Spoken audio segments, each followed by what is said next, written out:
Ayan, magandang araw mga Q. Welcome po dito sa ating YouTube channel, sa Q TV. Kamusta po kayong lahat?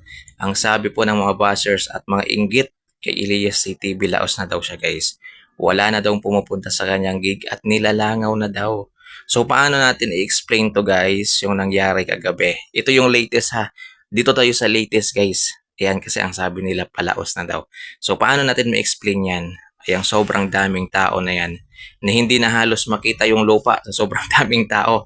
Ayan, paano natin ma-explain yan? Ayan, oh, hanggang doon sa pinakadulo, sobrang daming tao. Ito po ay sa Alamada.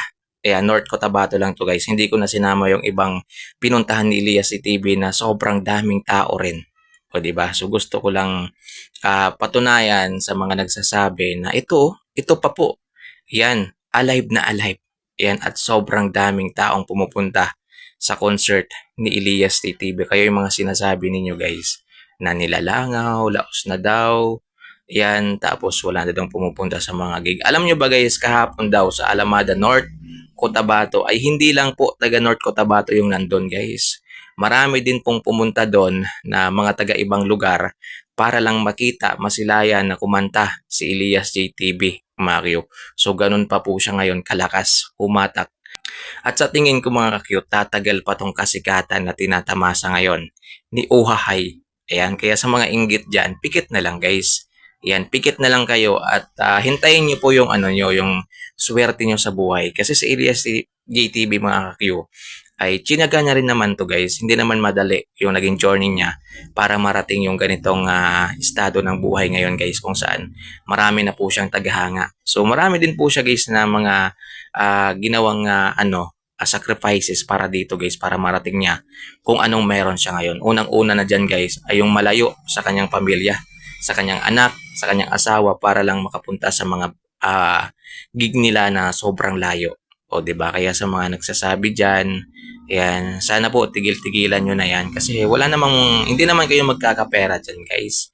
Yan, imbes na hatakin nyo pababa si Idol Elias natin, hilahin nyo na lang pataas. Yan, suportahan na lang ninyo.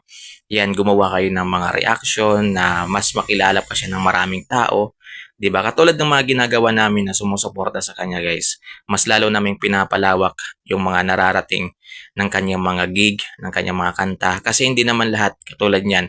Halos sa Facebook lahat nakapokus yung tao. Dito sa YouTube, guys, bibihira lang po talaga yung mga uploader, yung mga nagre-react. So kami, yan, ginagawa namin to para mas lalo pang makilala, yan, mas lalo pang sumikat, at mas lalo pang dumami yung dumating na invitation, blessing kay Elias TV guys. So, imbes na mainggit ho sana tayo ay ipanalangin na lang natin na magtuloy-tuloy yung kanyang success. Ayaw nyo nun guys na meron tayong isang kababayan na gumanda yung buhay, naging maswerte, yan, naging bless, yan, siyempre matuwa rin tayo. At huwag kayong mag-alala guys kasi sobrang bait naman ni Elias TV. And hindi naman siya mayabang, hindi naman siya malaki yung ulo.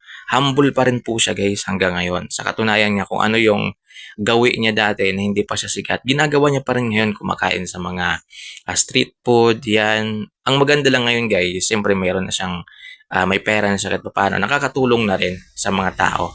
Ayan, nakakatulong na rin. So sana sa mga inggit, yan, ipikit nyo na lang yung mga mata ninyo. Then, okay na yun, uminom kayo ng tubig. Wag na kayong magsalita ng hindi maganda. Kasi kapag nakapagbitaw na kayo ng hindi magandang salita, mahirap nang bawiin yun guys. Yan. Maging masaya na lang tayo sa narating ng ating kapwa. Yan, maging masaya tayo sa narating ng Elias Band ngayon at narating ni Elias ATV ngayon guys. Kasi hindi rin po biro yung pinagdaanan niya bago siya napunta sa kanyang sitwasyon. Marami din po siyang sacrifices, yan, mga struggle sa buhay na hinarap para lang po makarating sa ganyang estado ng kasikatan niya ngayon. Hanggang ngayon guys, sacrifice pa rin yung ginagawa niya. Sino ba yung gusto na malayo sa pamilya, malayo sa anak, 'di ba? Lalayo ka sa pamilya mo, lalayo ka sa anak mo para magpasaya ka ng ibang tao. Sino ba yung gusto ng ganun guys? Yan, siyempre lahat naman ayaw ng ganun. Pero itong ginagawa ni Leslie TV ay sacrifice ho talaga para po sa ating lahat. Para makapagpasaya po siya ng maraming tao. So yun guys, maraming salamat po. Sana po ma-realize ninyo ng mga bashers, ng mga bumabatikos kay Leslie TV na wala naman siyang ginagawang masama. Ayan, ginagampanan niya lang po yung kanyang ginagawa Yan yung kanyang kayang gampanan, ginagampanan niya lang po. Hindi po siya nagiging mayabang para sa atin guys. So yun lang guys, ingat po kayo palagi. God bless po sa ating lahat.